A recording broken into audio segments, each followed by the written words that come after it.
If you'd have told me when I was running for mayor that I would have to sign an executive order to make sure that law enforcement could protect the First Amendment if federal agents came to occupy our city, I would have wondered, what type of world are you envisioning that I'm going to inherit?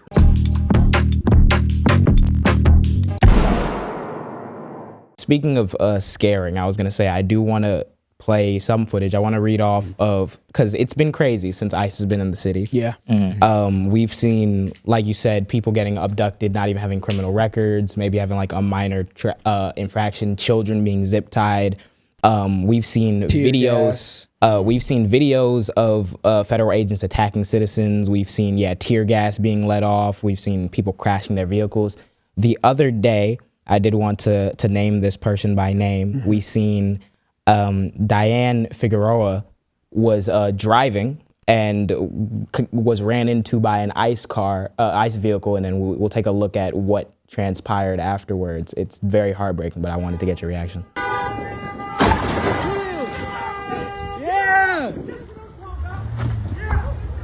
Hit and run, hit and run! Yeah, I'm screaming, hit and run. Hit and run, hit and run! Hit and run! That's a hit and run! Hit and run, hit and run! Look, hey, watch out with that weapon! That weapon! Yo, watch out, what's wrong with you? You hit it, you hit her! Yo! What's wrong? You hit her! You hit her! You guys hit her! Just need to drag her out. You guys hit her! What's wrong with y'all? Y'all bust a whole U-turn in the middle of the street. Y'all hit her. Y'all on camera. Leave her alone. She ain't even do shit. She trying to go to work. She's trying to go to work. What? Y'all some crazy. Y'all got no heart, for real. No heart. No heart. We can take a pause here. This is obviously not the only situation we've seen, and even yesterday we seen, I don't want to butcher her name, but Diana Patricia Santiana Galeano was abducted at daycare. At a daycare, yeah. Raito del Sol in Roscoe Village. There's obviously a lot of like fear going on in the city because of this. Yeah. I do want to ask you what steps, because I know we've seen the executive order that was signed, the ICE-free zones. What additional steps do you think the city government or government generally should be taking to protect citizens when we see increasing instances of lawlessness from these agents? Diane, by the way, is a United States citizen and was released shortly thereafter this. Crazy. So what does oversight look like from a governmental perspective, and what else can Chicagoans be doing? Because obviously it's very hard to watch stuff. Yeah, it is heartbreaking. It's gut-wrenching, quite frankly. You see that, without getting overly stereotypical, but just as a man, you see that. Like, your natural instincts kick in, and, so that is, it's appalling. And, kudos to the gentleman who recorded the incident and expressing some restraint there too. Because I do know your natural instinct is to protect, right? That's how I was raised. You provide, you protect, you prepare. And to your question about how we prepare in this moment, these are unprecedented times. I'll be very honest with you all. The executive orders that we put forward really has just been a response to the unprecedented acts that we're seeing. If you'd have told me when I was running for mayor that I would have to sign an executive order to make sure that law enforcement could protect the First Amendment if federal agents came to occupy our city, I would have wondered, what type of world are you envisioning that I'm going to inherit? Right? Same thing about knowing your rights. And then to your point about the ICE free zones, where you can't set up ICE operations on city-owned property, right? And so there's been an evolution, quite frankly, of the role of cities and mayors. And other cities have embraced these executive orders around the country to protect residents. And so I'm using every single tool available to me. The courts, that's where it's at right now. Every single lawsuit that we have put forward, we've won against the Trump administration. We just recently won the $50 million that was taken from our emergency management operations, right? Every single lawsuit that's been brought against us, we've defeated. And so the courts is where it plays out. But I think the where else and what else, it's going to take a collective response, you all. Yeah. Like seriously, like we're going to all have to band together and organize and resist. You know, look, there's no secret here. I believe that we have to, particularly our people and young people, and I know there are risks involved in this. Yeah. But if you think about every single transformational moment that this country's ever undergone, everybody took risks. It took risks, and it was young people that led the way. And so, you know, as my role continues to evolve, our resistance has to do the same. And whether that's, you know, a general strike, you know, our people did it when we threw down the tools and said, like, look, you're not going to subjugate us to, you know, these inhumane conditions, ungodly conditions as slaves. And you've seen other efforts where people have come together collectively to resist tyranny. And so again, I'm going to use every single tool that's available to me. You know, I find myself getting creative every single day. Like, true story, when I first got elected, man, we had wildfires coming in, you know, from Canada. We had torrential rainfall. Like, we had floods on the west side. My neighbors texting me and calling me. We had buses coming in from the south. My wife was like, yo, you know what I mean? That's a good, what a welcome. My wife was like, yo, if the locusts come, you might want to repent. You see, like, these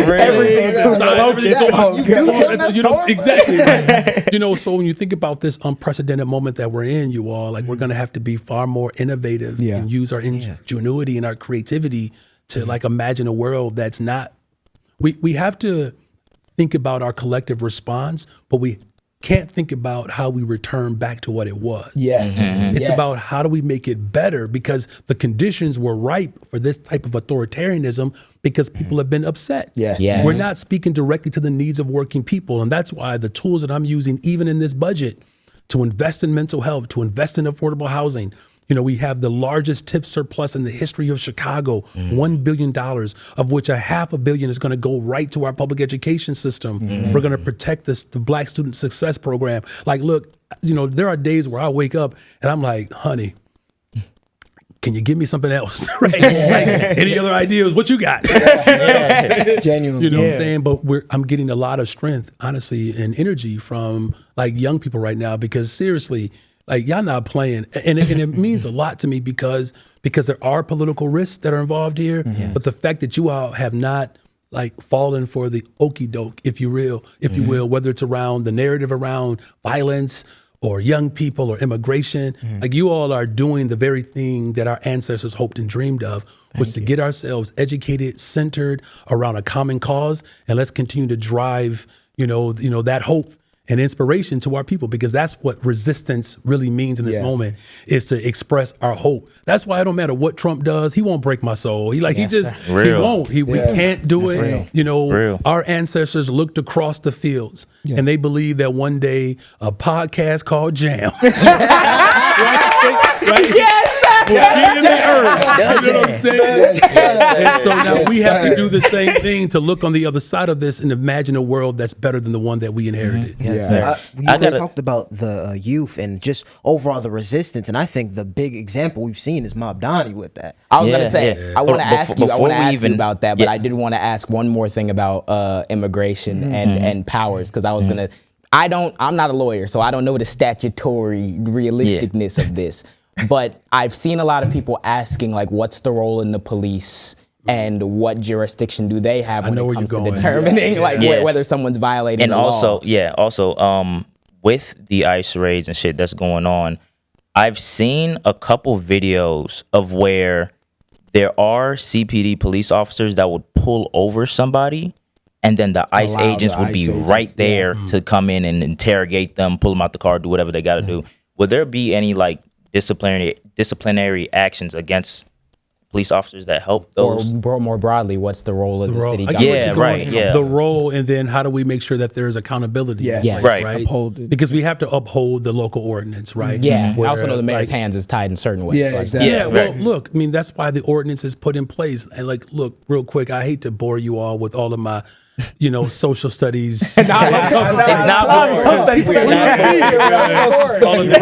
historical sort of down memory lane, but like, look, this welcoming city ordinance was birthed by the first Black corporate counsel, James Montgomery, who passed it on to Mayor Harold Washington to put forth this welcoming city ordinance. And here's the part that's so dynamic. First of all, James Montgomery was the counsel for the Black Panther Party. Oh, so he understood like overreach and over policing, right? Mayor Harold Washington agrees. They moved this welcoming city ordinance, and what ultimately promulgated this, the director for immigration, A.D. Moyer, he set up an operation called Operation Taxi Cab, where basically federal agents waited outside the airports because a lot of immigrants were driving taxis at that time and had this huge raid. Half of the people that were detained had documents. The other half were in the process. Like, it's very similar, you know, like the way history doesn't necessarily repeat itself, but it rhymes, right? And so I just want to make sure that people are centered in the fact that it's Black liberation that understands what it means to protect all people, right? And so I think with the role of law enforcement in this moment is they have to ensure that the welcoming city ordinance is adhered to, that without a criminal warrant, we do not engage in immigration enforcement.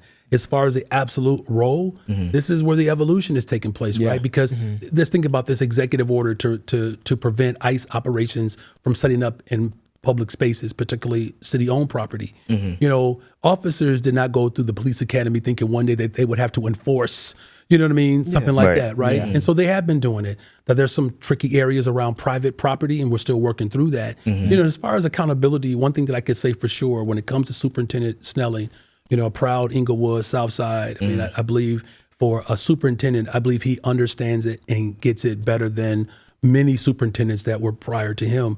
He understands accountability. In fact, you know, since he's been the superintendent, the number of officers that are being held to a stronger standard has expanded. In fact, in this budget, we have what is called it's like a warning trigger, essentially, that if instead of having these cases of police brutality where they go unchecked, if we start to see a pattern within, you know, a particular, you know, precinct or district rather, that commander would be essentially flagged. To say, yo, you got a PO that's, you know, it's 3-4 cases that have come in this particular mechanism. So to the point that you're making, if people are reporting these incidents, now we have a warning trigger system. Let's say there's the flags it earlier versus 20 years later, and now I have to go before city council to spend $100 million on some brutality that we could have, you know, mitigated.